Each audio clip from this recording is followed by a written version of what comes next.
I'm Eric Toda. I'm the Director of Business Social at Meta and the Executive Director of Meta Prosper, which is dedicated to supporting all of you, Asian Americans, Asian American businesses, creators, and nonprofits. I'm also a proud co-chair of the Advisory Council for TAAF. You know, for Asian Americans who struggle with their sense of belonging and acceptance in our country, 34% feel that social media is the least welcoming. And we are working on this with Meta Prosper.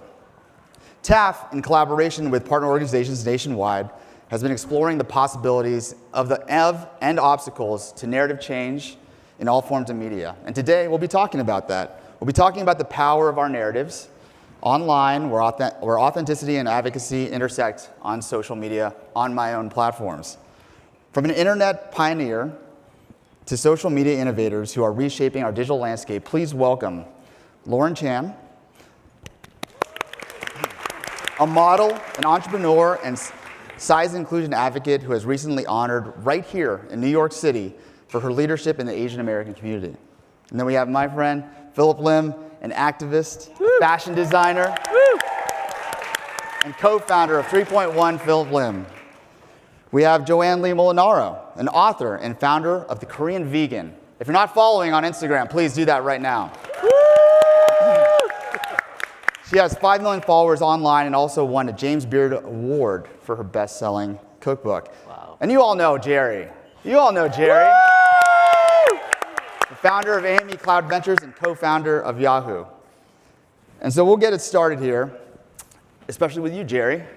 You know, without you, none of us would be on stage today, myself included. You know, 30 years ago, you started Yahoo. Oh my God. Wow. He looks exactly the same. It's not supposed to be that. He looks exactly the same. Jerry. Time is just a construct. He looks exactly the same. Wow. So you started Yahoo while you were at Stanford, and as the founding father of the internet, how do you think the internet has democratized and even monetized storytelling for underrepresented groups? Well, it's great to be here. It's actually great to be on stage. I just thoroughly enjoyed all the presentations this week, and I have to say it's so inspirational to see us grouped together like this in one space. And so, thank you. And when Priska asked me to join this panel, I wasn't so sure because I guess I was typecast as the old guy, and and then when you show photos like this, I'm definitely the old guy. So. And so it's a great question, Eric, and I think when we embark on the internet, David and I, Philo and I embarked on the internet in 1993, 94, kind of that time frame. It was definitely like the Wild Wild West. There's very little rules, and while not everything went, there was some sort of like code among sort of thieves, I guess, or whatever. But you know, there was kind of like people would know what to do, but it was kind of unwritten. It was never sort of formal.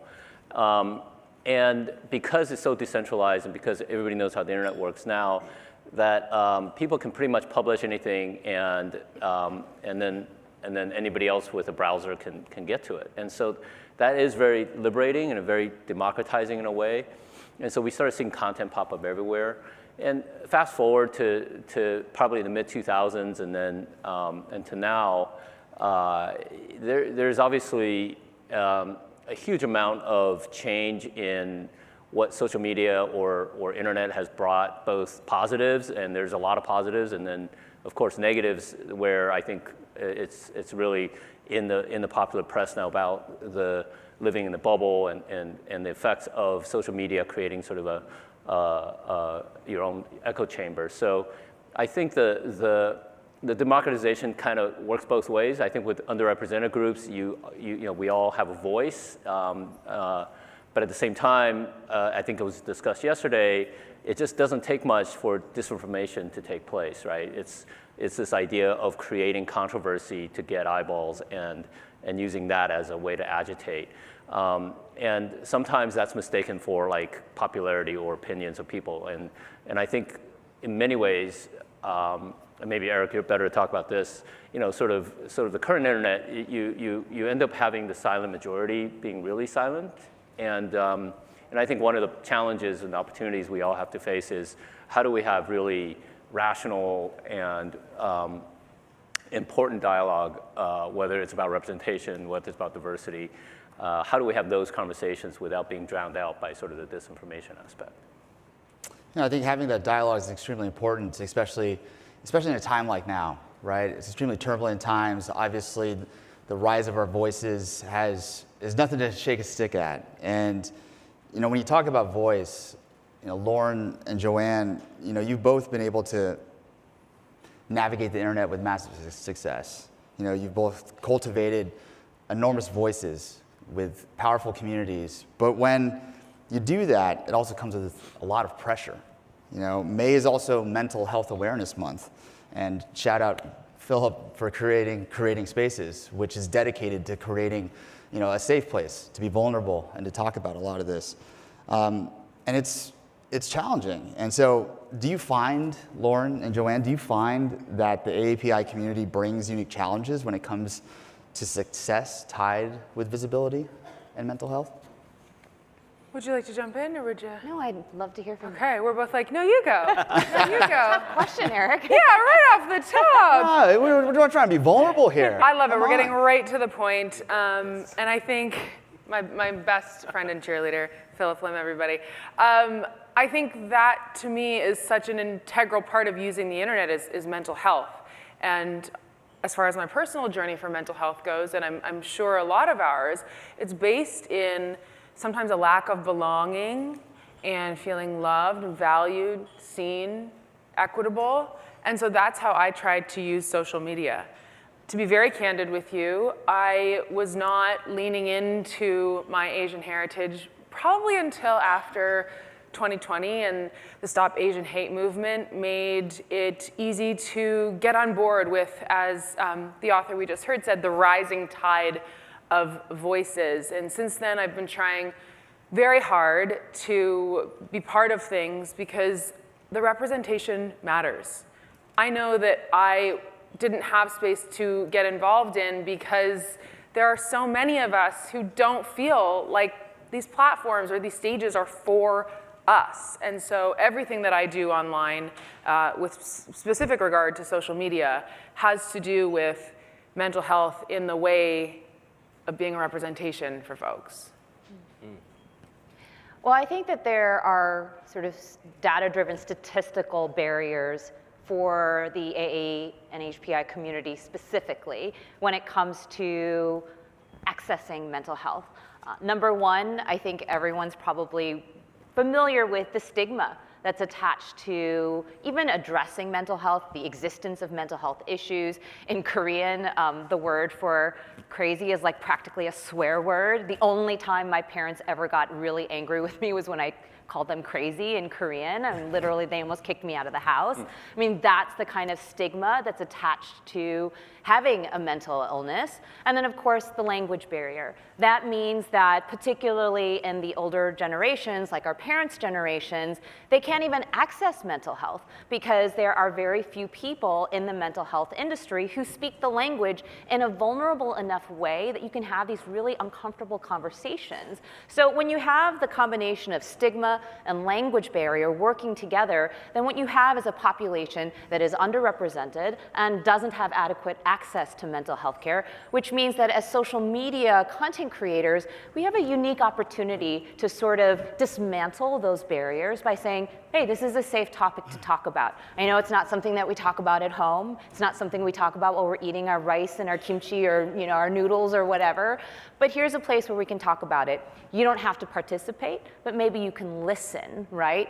And help to destigmatize the conversation around mental health.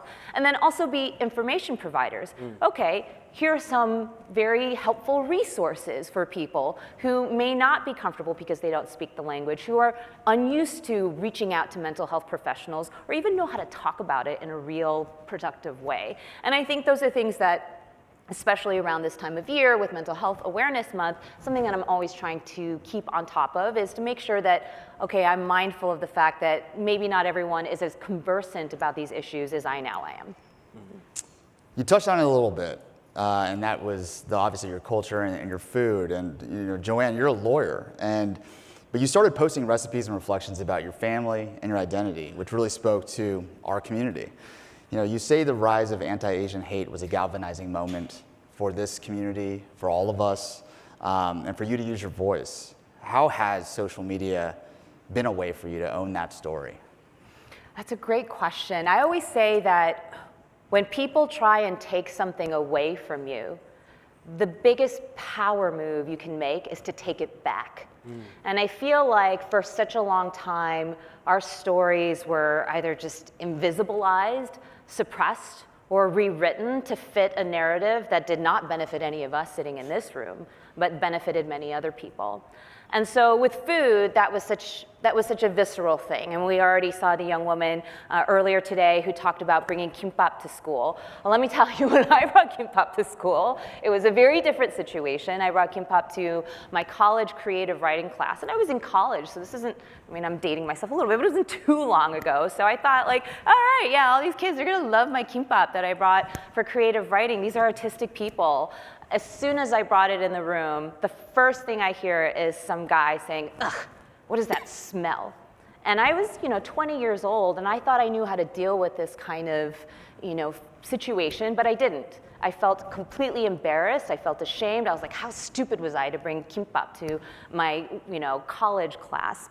And I think what I've tried to do with the storytelling now is to take that back and say, I'm gonna show you how to make kimbap, and you're gonna love it, okay? Yeah. Like, I'm going to spend 20 minutes telling you how to make this kimchi that my parents are too embarrassed to let me bring to school. And it's gonna be popular, and you're gonna love it, and you're gonna eat it all the time. And I'm gonna tell it to you in my way, right? I'm gonna tell you the stories that go along with this. I'm gonna make you listen to me talk about, yeah, that traumatizing event in college when everyone made fun of me about this. And I'm gonna tell you what that meant to me. I'm gonna tell you what that meant to my parents. And now I'm gonna tell you, and I'm gonna make you feel what it means to be part of this story, so that when you walk out of this 60-second TikTok, you'll remember it. You'll remember all of the stories that adhere to just this little piece of kimchi. So when you buy it at the grocery store, you'll remember this as well. And I think that is empowering for us as a community, but it's also empowering for people who are receiving this message for the first time,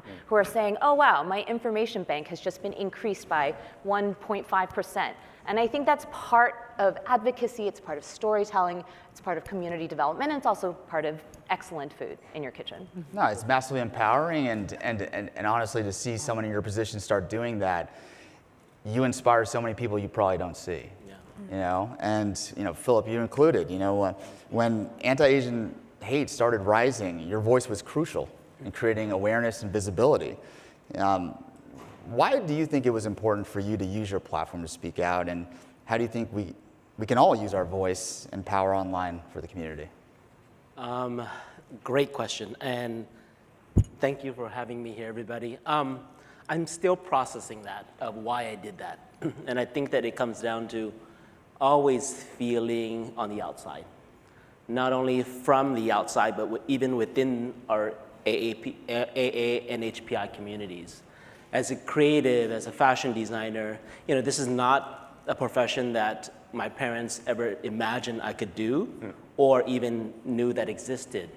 So when this was happening to our communities, I thought it was important to show a different face of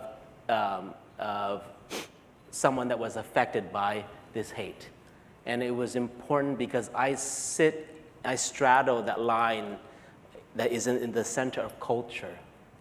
And the fastest way to move any narrative is through culture. So I imagine, listen, I didn't want the narrative to be institutionalized, and it's only secluded to just our elders or places and communities that didn't have a voice.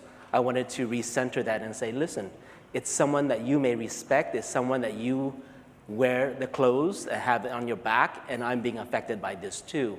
So I thought it was very important that someone like myself would share this story.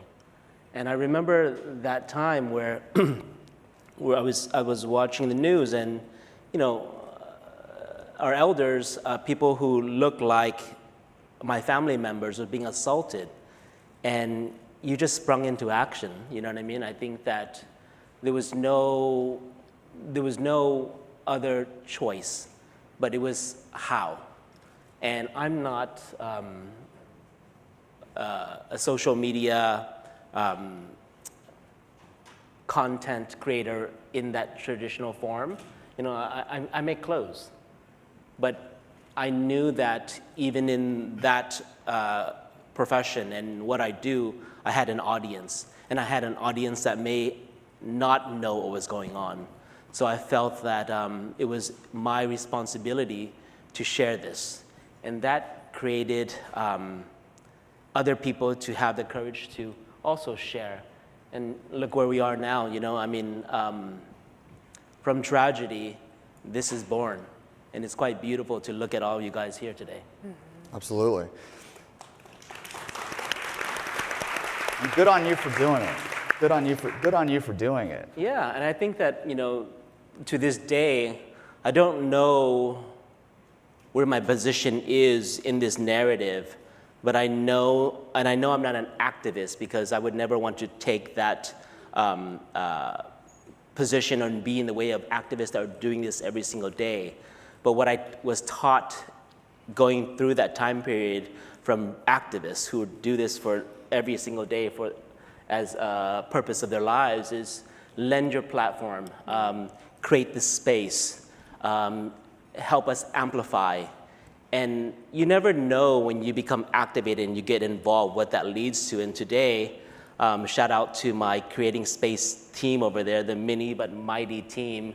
We started this initiative called Creating Space where we try to foster this idea of reimagining mental health sustenance in the AAPI communities by fostering intergenerational, intersectional conversations, making a safe space for us to just get together and speak about it, because that is the next part of the journey. Absolutely, absolutely. And Lauren, speaking of intersectional conversations, you know, it's not just about speaking about your Asian identity. Mm-hmm. You know, as a queer, size-inclusive advocate too, I've heard you say you want people who have felt left out to be included, capable and powerful. How do you find your real voice in real life and online? And what has been your journey been like, you know, through that? I think finding my voice is the mission of my life, and I'm sure many people feel the same way, regardless of what you do for work or who you're with or what you look like. That inner voice is going to provide all the alignment that comes to your life. And so when I kind of started finding my way and feeling my groove in that, it felt good. And I wanted to share it. And so I started doing that first with regard to size. I started my career as a fashion editor, mostly at Glamour magazine here in New York, and I had a specific focus on plus size fashion and inclusive fashion, and leading with that vulnerability of sticking my hand up in a room and an industry really full of folks who were not like me and saying, I'm different than you. I know you think I'm not as worthy as you, but I'm gonna do something to change this. I'm gonna find my community. I'm gonna make us all feel as great as you all feel. Gave me the tools to then do that intersectionally with regard to my Asian identity and my queer identity. And so last year I was in Sports Illustrated swimsuit and I came out in that issue. And I've since been doing things within our community, and Phillip is so lovely and always includes me, and I always say, you know, I will show up to anything and be part of it because I'm just, I feel so well around you. When Phillip said it's so beautiful to see you all here, it really is. I don't know when else we have opportunities like this beyond family moments, and it's incredibly moving, and we as a community are incredibly powerful, and we cross many industries, and together we can make the world a better place. Woo! And I think when we think about the way that all of us possess intersectionality, that's where the real magic starts to happen, because if I have that multitude within me, you have it within you, and you have it within you, and together we represent the whole world. Yes, we do. Absolutely. And you know, again, like when you talk about that safeness, when you talk about that safety and psychological safety to speak your truth and who you are, that's change. Mm-hmm. That's change, and TAAF exists to create change. You all are here to help us create change. And the time is now. And the time is Sorry now. to interrupt you, Yeah, but the yeah, no, time the time really is is now for this. The time is absolutely now, and again, Phillip, what you're saying is you don't know where you fit in your place in this, but the reality is all it takes is a spark to create a fire. Yeah. Yep. And this very much is that, and I think that the time is now to create change. And I think we saw earlier today, TAAF released the stats report that reveals 36% of Americans learn about Asian Americans from social media. So there's a special power in all of your voices using these platforms, my own included. And so Phillip, when we talk about this, when we think about these numbers, what posts about our issues get the most response, good or bad? I mean, the reality is the polarization, the polarizing posts where there is celebratory, or a really unfortunate incident. And that's the reality, but I always try to remind myself about consistency, about character, about what I want to put out. And I think that if you listen to yourself and follow your voice, and you continue to drive the narrative that you want to see and share into the world, eventually people will find it. No one here is alone.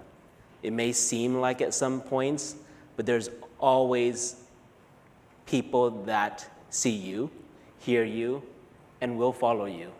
And I think that regardless of the situation, we can turn anything around, as proof positive here today.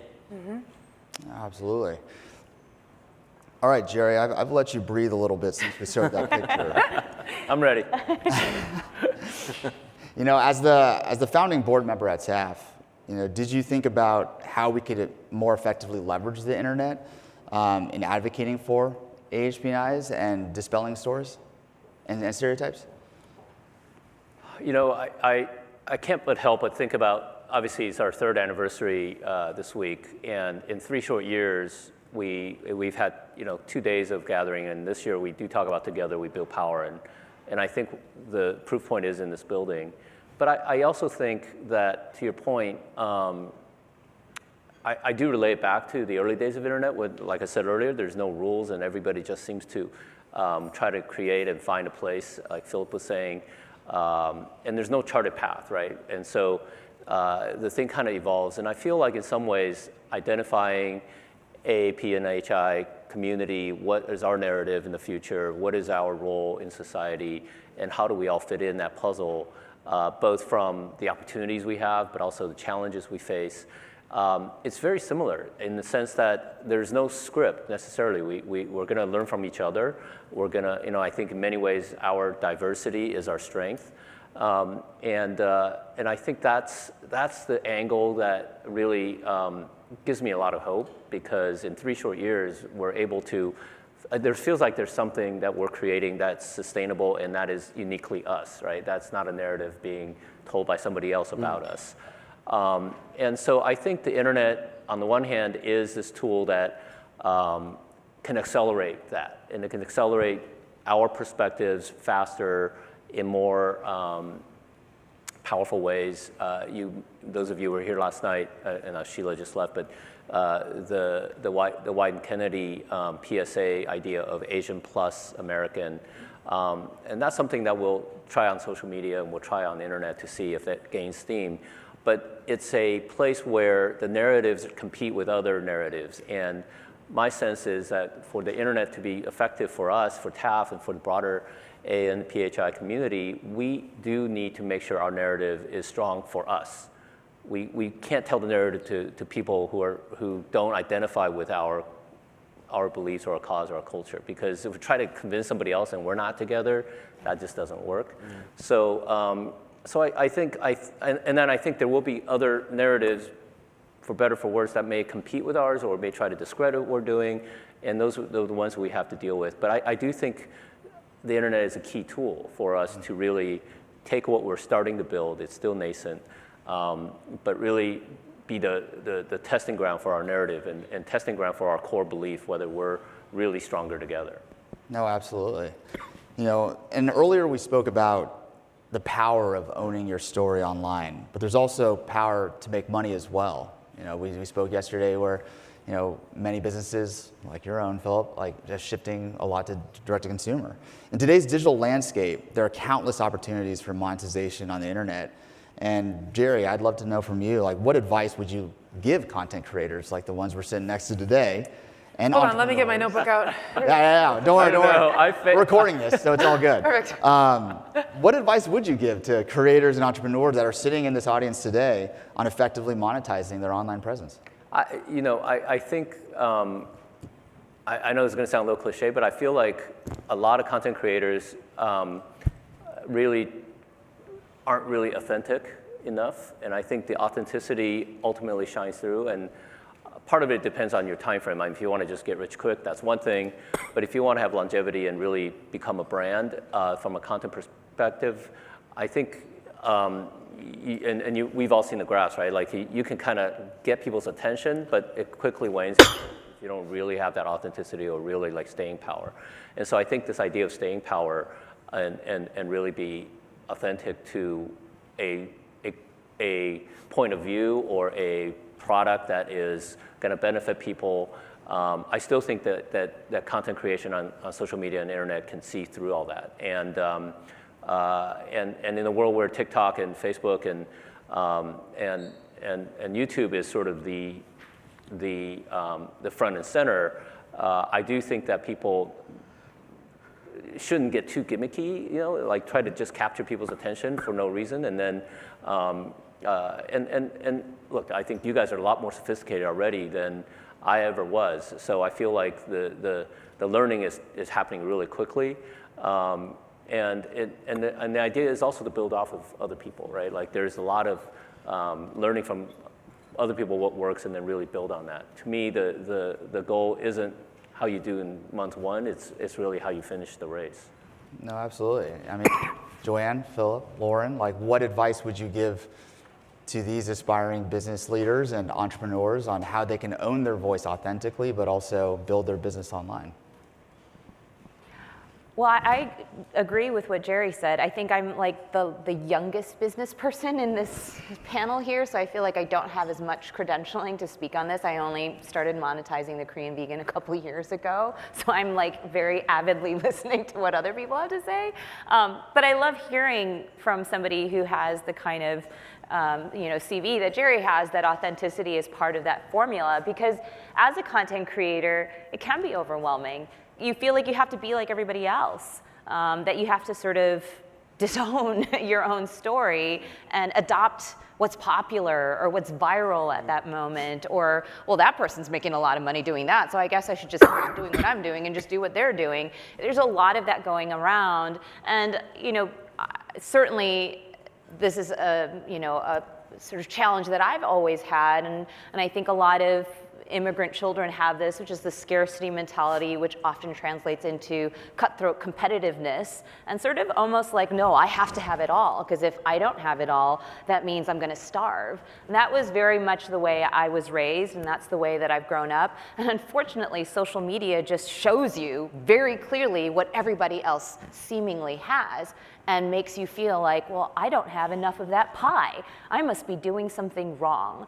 And that's very difficult to deal with. And when we're talking about mental health, I mean, that attacks your self-worth, it attacks your sense of safety, it attacks your identity, and then it makes being authentic extremely challenging. So I think, to the extent that I'm just gonna crib off of what Jerry said, I would say, let's just stay encouraged with this and continue trying to really zero in on what that authentic voice actually means and how to show up in that space. I'd actually love to piggyback off of that and tell a story, because first of all, thank you for sharing that realness, because it makes me feel so much less, and now I wish I knew the Korean word for crazy. It's a swear word. But I am not a jealous person. I'm a competitive person, like many of us, I'm sure, in the room, but not a jealous person. And I found myself jealous of one of my peers in recent years, because she is, as an aside, an amazing person whom I love and worship. But she got a Vogue cover for one of the Asian countries. I won't say which because that might reveal too much of who she is. However, I was like hot with jealousy. And I had been modeling for 10 years and I'd never felt it before. And I really sat with that from a mental health basis, talked about it in therapy, and I whittled that feeling down. And I realized that I was jealous because I wanted the opportunity to be the first plus-size model on an Asian Vogue cover. I wanted that moment, I could feel the emotion in me, to be seen and celebrated for not being the Asian beauty ideal and to resonate with people who might feel like that too. And when I realized that, what I did about it was I reached out to Welcome to Chinatown, which is another amazing organization that Phillip and I also work with. And we put together a series about interviewing Asian women who work in fashion and are making change. And I was able to host that very model as part of the series and come together to use our combined story and voice and power and make something beautiful that made us all feel seen and celebrated. So thank you for sharing that. And I guess my takeaway is, if you do feel that way online, flip it on its head. Use it to come together. That's beautiful. Wow, thank you for sharing that. Yeah, of course. Wow, I didn't know. I mean, Phillip, anything to add Sorry, I there? almost cried. No, What you guys all it's real. inspire. You know, I think you bring up a good point, right? I think in many ways, especially in my own household, you're meant to protect what you have. You're meant to, focus on yourself. But I do think in this time, especially with these voices on this panel, it is about building bridges. It is about questioning if what you were taught is the actual right way for progress, and seeing through that and saying, you know what, I'm not going to sit here and be jealous or not try to compete like ruthlessly, but instead, how do I facilitate a potential friendship, a conversation, so that we could just make the table bigger versus icing everybody out. So I think that's incredibly powerful. And I'm sure much of that sentiment underscores what you do at Prosper. yeah, absolutely. I mean, we built Meta Prosper to support the Asian American community alongside other allied communities, the Black community, the Latinx community. And for us, it really was about how do we bring more people into our stories, but then show other communities that it's possible, that you can build this too. And so if you're not following Meta Prosper on Instagram, please follow right now. The head of Meta Prosper is here, and so she will get mad at me if I didn't say that. So we talked a lot about building your business online and owning your story. But again, I do think this is a time right now where we need to continue to speak up and speak out. Especially as many of the mainstream media has not carried a lot of our narratives past 2021. And so we need to continue to be vocal. We need to continue to galvanize energy behind us. And so when you think about how you continue to leverage your voice, how you continue to tell our stories and share what's happening in our communities, how else do you think all of us can use the internet and the influence of the internet for good? And lastly, what is one call to action you encourage everyone to take? And this is for every single last one of you. We'll start with you, Jerry. Oh, yeah. Okay. I think the one thing I started to, because it's and Eric, this, it's just it can be overwhelming on the internet, and it can be confusing, and I just think that as users, I think we all need to be thoughtful about when and how to use our voice. I mean, everything from clicking a like button to putting comments down.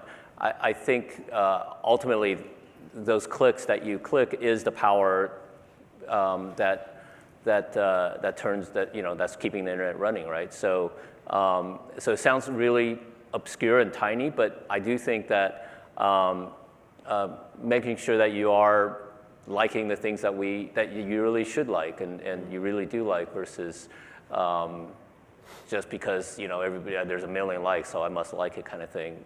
I know it sounds trivial, but every click counts, and And I do think that the other thing that as content creators, I think about it, content creators are entrepreneurs, and entrepreneurs fail. It's not, failure is part of building that entrepreneurship, and so think about how to fail and fail quickly on the internet is something that, and fail gracefully so you can keep trying, is something that people, some people have figured out, but I think a lot of people is so afraid of failure, especially if they got a little bit of notoriety or a little bit of brand. And so that to me is something that I think people need to get used to or find a way to do it so that they can try different paths.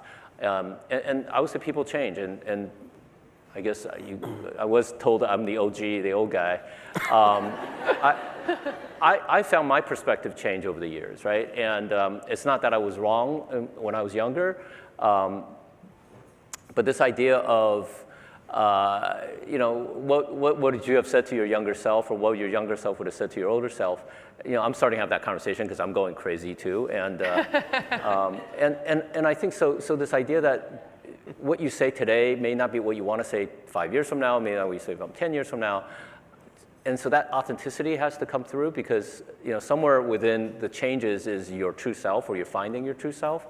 And I would say that's the journey. Like, forget all the other stuff. The call to action is to start finding your true self, and it's not one version. It could be multiple versions. But the sooner you start doing that, the more thoughtful and the more, I think, decisive you'll be, and that's only going to get you to be a better place. Absolutely. Joanne, what's one call to action to encourage everybody here? Yeah, I mean, I feel like I have so many, but honestly, I think kind of picking off of something that both Phillip and Jerry have alluded to, which is the polarizing role of the internet, which is in part a disinformation system. I think that absolutely the likes, the views, the engagement, that is the most powerful thing a consumer of the internet can really do when it comes to continuing to shape the direction of the internet and the content we see on the internet. And unfortunately, I think it's like a documented statistic that polarizing content, the content that makes you angry, the content that makes you feel unsafe, the content that makes you feel outraged or indignant or, oh my God, I gotta do something, that's like 13 times more likely to get engagement from the consumer, the user of the internet, than the content that just makes you feel nice, that makes you feel safe, that makes you feel happy. Oh, this is nice, but I don't need to like it. Well, I don't need to say anything about it. But if you see something that's like racist or that's gonna, somebody did something to the neighbor or like, then you're gonna actually engage with that. And I think what is so important is if we want to continue to see extremely polarizing content that really is indicative of a slice of that pie, not the silent majority, right? But the very loud minority, then all of that engagement is going to continue to make it seem like that is the majority. And that's reality. And then it's going to incentivize even more angry, polarizing behavior. So to me, I think the call to action is let's be nice. Let's be nice on the internet. Let's like nice, kind content. Let's be nice to the fellow content commenter and things like that. I mean, be neighborly on social media, just like you would in your own physical neighbors. I think that's really important, and I think it's something that we sometimes lose sight of. Yeah. So the lesson is puppies, kittens, and good deeds. It's exactly it. I think that the best advice is always the most simple ones, right?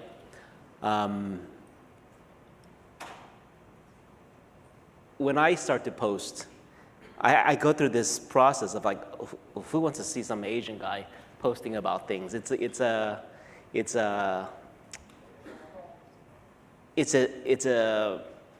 what do you call it? Like a reflex? No, it is imposter syndrome. And I always think to myself, then the flip side is like, the younger Phillip, the aspiring designer, the one living in the suburbs where nothing's around him or her, no one to encourage him or her, an opportunity where he or she or they know they have a gift, will never make it to their potential if you don't share. And I think representation, the idea of a role model, I used to fight so hard because I'm just like, I just do my thing, right? But I know no matter what it is, someone out there in some corner is watching you, someone very impressionable, or someone on the cusp of a decision, good or bad. So I always try to remind myself, what do I want to put out into the world? What do I want to see in the world? What I put out is what eventually we see. If you're going to continue to click the polarizing, like really difficult content, you're going to continue to see it because it's a matter of math, right? It's just algorithms. And I think that what I encourage is like, be the change. Be present. Understand that no matter where you are or whatever you think, whether you have 2 followers or 2 million followers, you're someone's role model. Whether you like it or not, whether you understand it or not, whether you have stepped into that role or not, and it's an evolution. So I always say that, put out there what you want to see. Your decision matters. Your wallets matter, what you vote with. You are the change. I know this is very cliche, but there's a reason why cliches are the truth, right? And I think that become activated. You don't have to be the activist, but become activated and engage in the proper way and engage in a way in which you would like the narrative to continue. You're so inspiring. Right?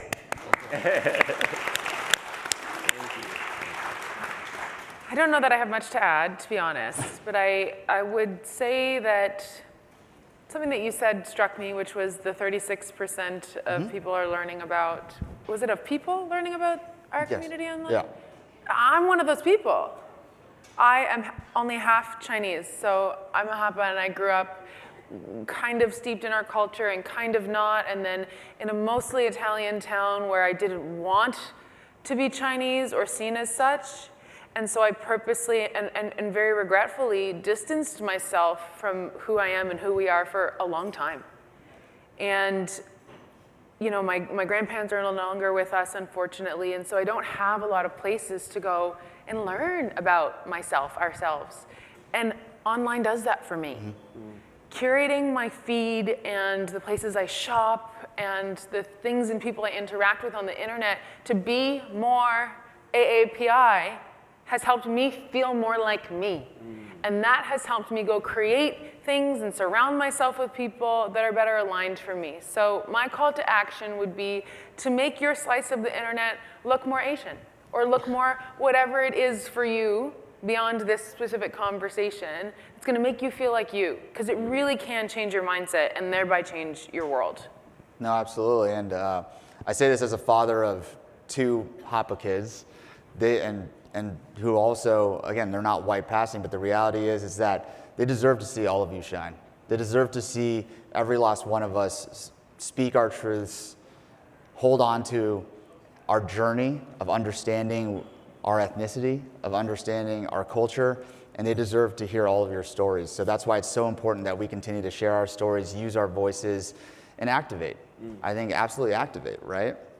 So I'm going to wrap us up here because I'm sure you want to hear the next panel as well. But I do want to thank all of our amazing panelists, 1 for your insights, 2 for your vulnerability, and 3 for your stories and doing what you do for our community.